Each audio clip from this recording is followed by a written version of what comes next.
Some people are peace stealers. They're always having a problem. Every time they call, they're having a major crisis.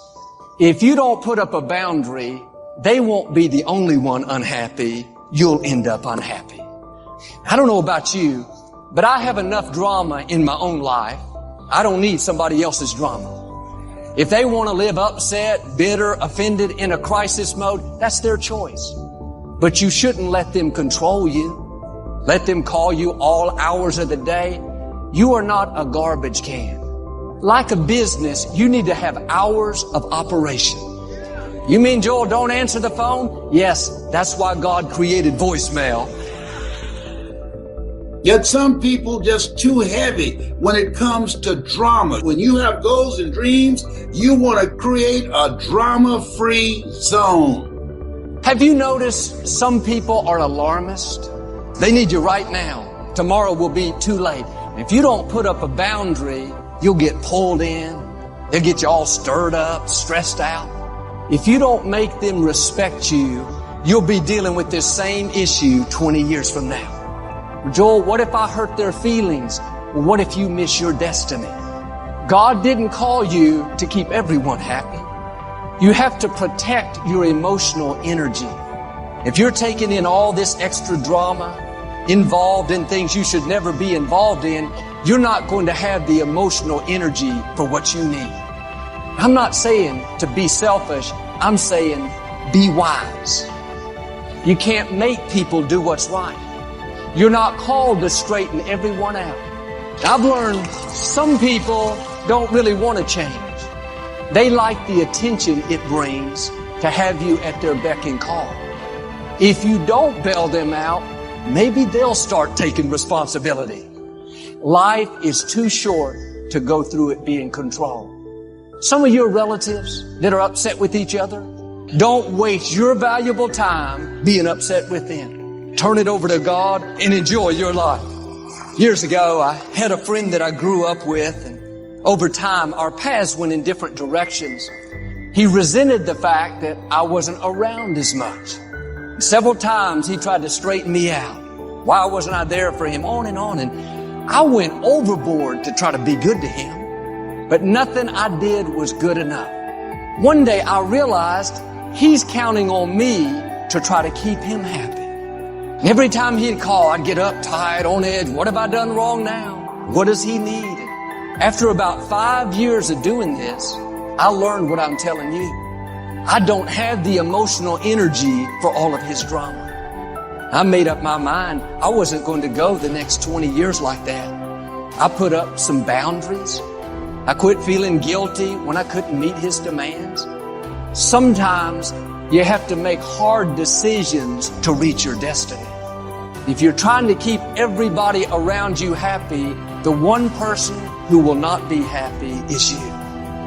If you'll put these boundaries up, you'll live more peacefully and you'll move quicker into your destiny. You got to remember this old saying.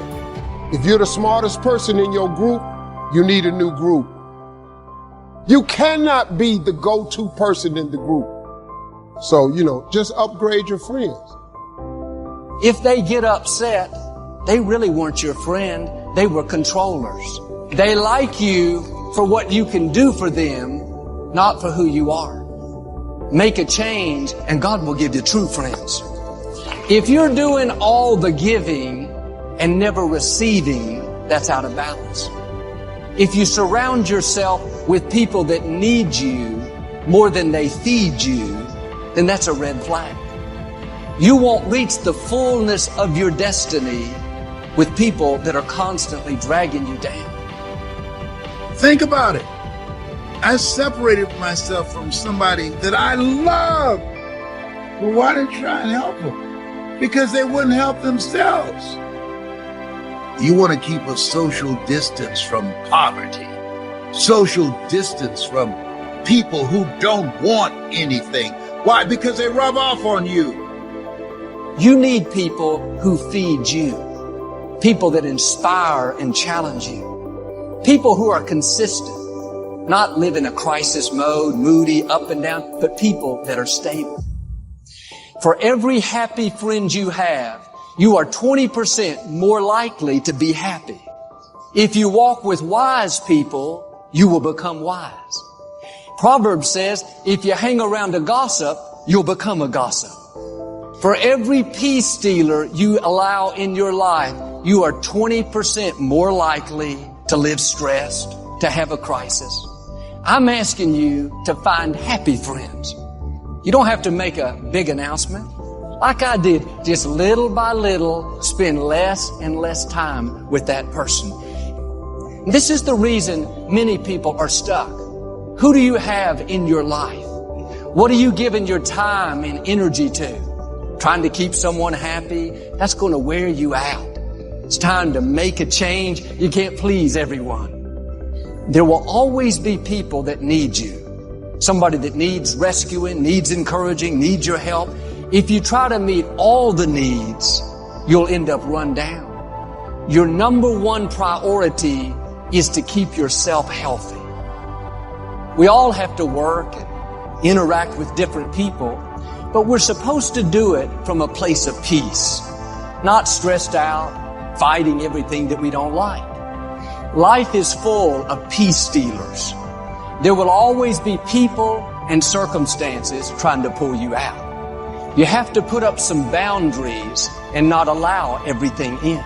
You can't watch the news 24 hours a day and expect to stay at rest. Do yourself a favor, turn it off. Be careful what you feed your inner person. You can't feed on negativity and discouragement and expect to stay positive and faith-filled. Feed your inner person encouraging things that build you up and cause you to stay positive, hopeful, and inspired. Every day, stand guard at the door of your mind. How important. And you decide what goes into your mental factory. Don't let anybody just dump anything they want to in your mental factory, because you've got to live with the result. What we take in through our eyes and ears eventually gets into our subconscious mind. That's going to depress your spirit. You need to be aware of what's pulling you out of that rest. Sometimes it's our own choices. If you get on social media and you're constantly comparing your life, that's going to discourage you. Because there'll always be somebody more beautiful, more talented, more successful. Put up a boundary and say, I am not going to live in somebody else's world. I'm going to run my own race. Successful people are too focused on their own race to look around to see what everybody else is doing. Now, don't let your own negative thoughts wake you up from your rest. Don't let people wake you up with their worry. Stay in peace, and God will do what He promised. He'll get you to where you're supposed to be. When you live at rest, your family will be more peaceful. When you're stable, in a good mood, despite what's going on around you, because you have peace on the inside, you'll bring peace to the outside. Why don't you put a do not disturb sign on your life? You're announcing, I'm staying at rest. Don't wake me up with your drama. Don't wake me up with your fear. Life happens. Even though people and circumstances may bypass that do not disturb sign, you have the final say. I'm staying at rest. I know God's still on the throne. I am not going to lose my peace over something I cannot change. You'll never keep away all the peace stealers. If you're waiting for them to change and traffic to change and your boss to change, you'll live stressed, worried your whole life. You can put that do not disturb sign on. Despite what comes against you, make up your mind. You're going to stay in peace. Anyone can be peaceful when everything's going their way. The real test comes when life happens. Recognize what's happening. Those are peace stealers trying to pull you out of your rest. What's causing you to be stressed? Are you carrying a load that you're not supposed to carry? Are you allowing traffic, people, a grouchy boss to upset you? They may not change, but you can change. Friends, life is too short to go through it letting peace stealers determine our destiny.